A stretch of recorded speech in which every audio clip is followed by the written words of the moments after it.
열왕기하서 15장 1절에서 11절까지입니다. 북이스라엘은 여로보암 2세, 그 다음에 그의 아들 스가랴, 그 다음에 살룸, 그 다음에 무나햄으로 이어집니다. 같은 시대에 남유다는 요아스 왕, 오늘 본문에도 나오는 아마샤, 그 다음에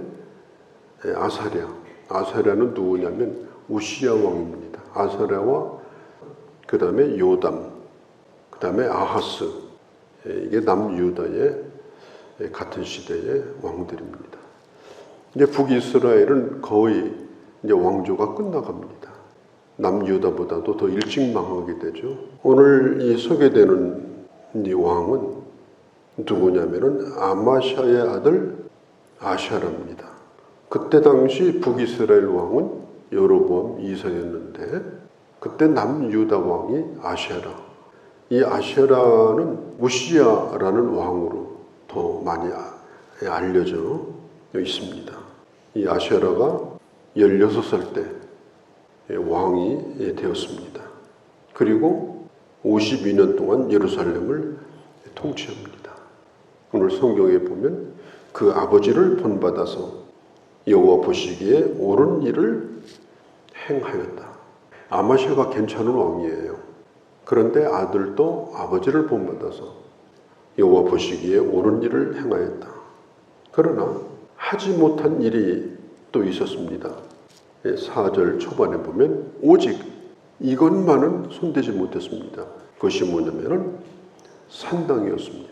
산당 제사는 금지되었음에도 불구하고 그때까지 산당이 없어지지 않았고 이제는 우상의 제단이 되었습니다.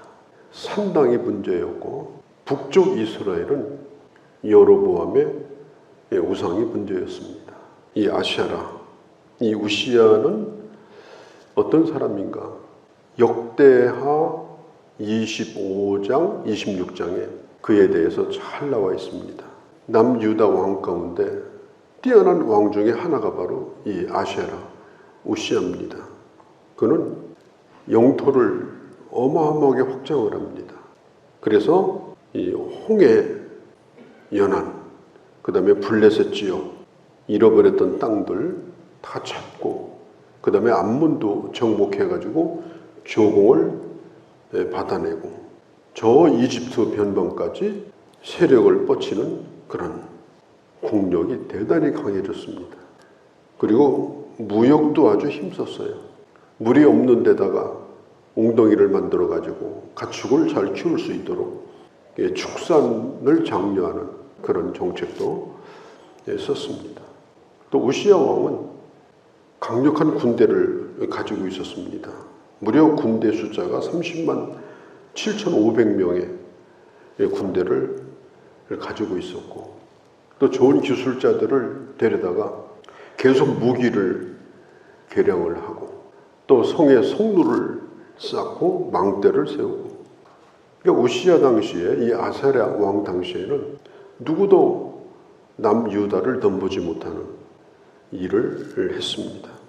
영적으로나 또 정치적으로 대단히 성공한 왕 가운데 하나가 바로 아샤라 이 우시야입니다. 그런데 여기에서 문제가 생겼어요. 그것이 뭐냐? 그가 제사장만이 들어가는 성소에 들어간 겁니다. 성소 안에 분향단이 있거든요. 그것은 제사장만 그 향을 피울 수 있는 곳인데 갑자기 이 우시야가 자기 호위병들을 끌고 와가지고 성소에 들어가요. 이 성전의 제사장 80명이 이걸 강력하게 막습니다. 그때 당시 뭐라고 얘기를 하는가 하면 역대하 26장 18절에 보면 왕이요, 만일 왕이 이렇게 한다면 이것은 죄를 짓는 것이고 하나님의 영광을 가리는 겁니다. 하지 마십시오. 그러니까 이 아샤라가 화를 내요. 그리고 계속해서 분향을 진행하려고 합니다. 그런데 그 현장에서 벌써 얼굴에 나병이 생겨버렸어요. 그렇게 하는 순간 이마에서부터 허옇게 그냥 변색이 돼버리더니 급속도로 이 나병이 발병이 됩니다. 이걸 보았던 제사장들이 왕이여, 당신 얼굴에 지금 나병이 걸렸습니다. 그걸 알아차린 우시야는 자기가 잘못한 죄로 말미암아 하나님이 징계를 내리는 것을 알고 성전에서 스스로 물러나게 되어집니다. 이 우시야 왕이 얼마나 잘했습니까? 정말 잘한 왕이거든요. 그런데 그가 한순간 이렇게 길이 아닌 곳을 그냥 간 거예요. 자기 자리가 아닌데 가서 앉아 있었던 거예요. 그러다가 이런 일을 겪게 된 것입니다.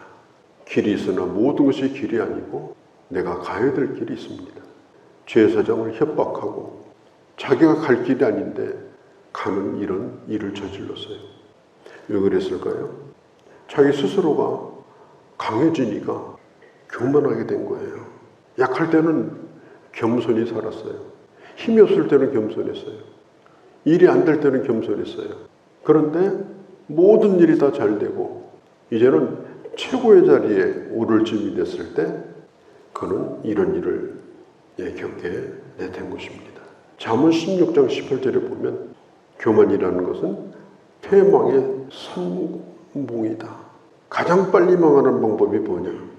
교만하면 됩니다. 급속도로 망합니다. 왜냐하면 하나님께서 그걸 몹시 싫어하기 때문인 것입니다. 우리가 잘 될 때에, 내놓을 만한 것이 많을 때, 사람들이 나를 자꾸 축혀 세울 때, 그럴 때에 자기가 누구인가를 망각하면 안 돼. 베드로전서 5장에 보아도 허리띠를 동이고 섬기라. 교회 안에서도 질서 가운데 자기가 서야 될 자리에 서서 허리띠를 동이고 섬기는 일을 하라고 말하고 있습니다. 고린도전서 10장에 보면 12절에 선줄로 생각하면 안 된다. 그러면 반드시 넘어진다. 하나님 앞에 겸손하라. 납작 엎드려라. 엎드려 있는 자는 넘어지지 않는다. 성경이 강조하고 있습니다. 그는 성전 마당도 밟지 못하는 신세가 되었습니다. 다시는 거기에 들어오지 못하고 결국은 왕의 별궁에서 살다가 죽게 됩니다. 이 아세라는 52년 동안 남유다를 다스립니다. 그의 아버지와 참 닮은 점이 굉장히 많았습니다. 초기에는 굉장히 잘했다는 면에서는 많이 닮았고 또 정직히 행했습니다. 오늘 3절에 있는 것처럼 여호와 보시기에 그는 정직히 행했다. 역대하 26장 5절에 보면 스가랴라고 하는 그 선지자를 옆에 모시고 부지런히 말씀을 배웠습니다. 그리고 전심으로 하나님을 찾았습니다. 역대하 25장 4절 5절에 보면 이렇게 말합니다. 우시야는 그의 아버지 아마샤의 행위대로 여호와 보시기에 정직히 행했다. 스가랴 선지자가 살아있는 동안 그는 여호와를 찾았고 그가 여호와를 찾는 동안에 하나님께서 그를 형통케 하셨다. 참 얼마나 참 귀한 그런 일입니까? 아버지를 잘 닮았습니다. 그런데 그가 나중에 이렇게 되고 말았어요. 부모는 그 자식에게 DNA를 물려줍니다. 그래서 자식은 부모를 닮아서 이 세상에 태어나는 거예요. 그런데 생물학적으로만 닮는 것이 아닙니다. 습관도 닮고 성격도 닮습니다.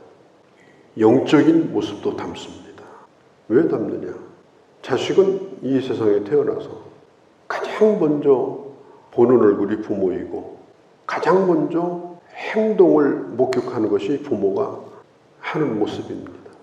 어떤 태도를 가지고 사회생활을 하는지 이런 것들에 대하여 자식은 그대로 그걸 보고 자기도 나중에 그런 처지에 있을 때 그렇게 사는 거예요.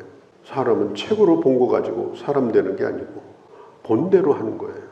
그래서 부모는 자기 자식에게 가장 큰 교사입니다. 자식이 잘못되고 있으면 그것은 분명히 내가 잘못해서 그 자식이 그렇게 하고 있는 거예요. 그의 아버지 이를 따라서 잘하는 것도 따라서 하고요. 또 못한 것도 또 따라서 합니다. 결국은 6절에 보면 아시아라가 죽고 그 아들 요담이 왕노릇을 했습니다. 죽기 전에 이미 왕노릇을 했고 그 다음으로 요담이 그 아버지 뒤를 이어봤습니다. 8절에서부터 보면 이제는 장면이 바뀌어요. 북이스라엘로 바뀝니다. 8절에 유다 왕 아시아라 38년에 여로보암 2세 아들 스가랴가 이스라엘 왕이 되어서 사마리아에서 얼마 동안 6개월 동안 북이스라엘을 다스렸다. 6개월 만에 살룸이라는 사람이 반역을 일으켜가지고 이 스가랴가 죽게 됩니다. 스가랴가 죽은 다음에 북왕국이 약 62년간 더 지속되는데요. 62년 동안 왕이 6번이 바뀌어요. 6번이 바뀌는 가운데 5번은 반란을 일으켜가지고 살해돼서 죽고, 그 다음에 마지막에 북이스라엘의 호세아 왕 때 아수르에 의해서 멸망을 당하고 북왕국은 결국은 끝나게 되어집니다. 북이스라엘의 가장 큰 문제가 이 여로보암의 우상에 대한 문제입니다. 시간이 오래 지나다 보니까 죄가 문화화되었어요. 문화화. 이건 죄가 아니라 이것은 문화다. 이건 시대의 흐름이다. 각자 사람들이 가지고 있는 그냥 자기 개성이다. 그렇게 하다 보니까 이걸 누구도 바꾸지를 못하는 거예요. 이 관습이라는 게요, 이렇게 한번 자리 잡으면 힘들어요. 참 이게 관습이라는 게요, 이게 정말 이게 없애기 힘듭니다. 한번 자리 잡으면. 그 가운데 하나가 뭐냐면 이 동성애 문제예요. 이 동성결혼 문제, 동거생활을 인정해주는 문제. 이게 지금 대한민국 국회에서 동성 차별하지 말라고 차별금지법을 만들려고 지금 하고 있어요. 이제 어느 날 갑자기 아들이 와서 아버지 며느리 될 사람 데리고 왔습니다. 그러니까 모심이 하나 데리고 오는데 아버지가 이놈 너 정신 있어 없어? 그러면 아버지가 걸려요. 이것은 법적으로 고소를 당해요. 그러니까 그런 시대가 지금 바로 눈앞에 와 있어요. 이게 하나의 지금 현대 문화의 흐름입니다. 죄가 문화화되면 얼마나 무서운가. 그래서 북이스라엘이 여로보암의 금송아지 우상을 못 버린 거예요. 그래서 남유다가 그 산당제사를 버리지 못하고 어느 왕도 그걸 막을 수가 없었던 것입니다. 이 세상이 건강하게 가는 것, 건강한 문화를 만들어가는 일에 특별히 기독교의 성경적 가치관이 존중을 받는 사회가 되고 나라가 되는 것, 이게 굉장히 중요한 과제다. 나 하나만이라도 자꾸 퍼뜨려가고 건강한 사회를 만들고 복음을 언제든지 뿌려도 싹이 날 수 있는 좋은 토양을 만들어야 복음도 증거가 되고 교회도 부흥이 되고 나라도 살고 이렇게 되는 거거든요. 남왕국, 북왕국이 서서히 저물어져 가는 걸 보면서 출발보다 중요한 것은 결말이다. 그리고 겸손하지 않으면 어떤 것이든지 쉽게 무너질 수 있다. 끝까지 은혜 받는 자의 자세로, 끝까지 겸손한 자로 살아서 하나님이 형통케 하시는 그런 은혜를 누리는 귀한 주의 자녀들이 되어주시기를 바랍니다. 거룩하신 우리 아버지, 오늘도 저희들을 사랑하셔서 주의 말씀을 듣게 하셨습니다. 주님 앞에 간절히 비옵는 것은 오늘도 우리가 그런 길을 걸어가고 있지 않은지 우리 자신을 돌아보게 됩니다. 교회와 우리가 이 세상의 빛과 소금이 되어서 어둠을 밝히고 이 땅이 얼마든지 복음이 증거되고 뿌리를 내릴 수 있는 아름다운 문화, 아름다운 토양이 되어서 하나님 나라가 확장되어지는 역사를 이루도록 주께서 함께하여 주시옵소서. 우리 주 예수님의 이름으로 기도하옵나이다. 아멘.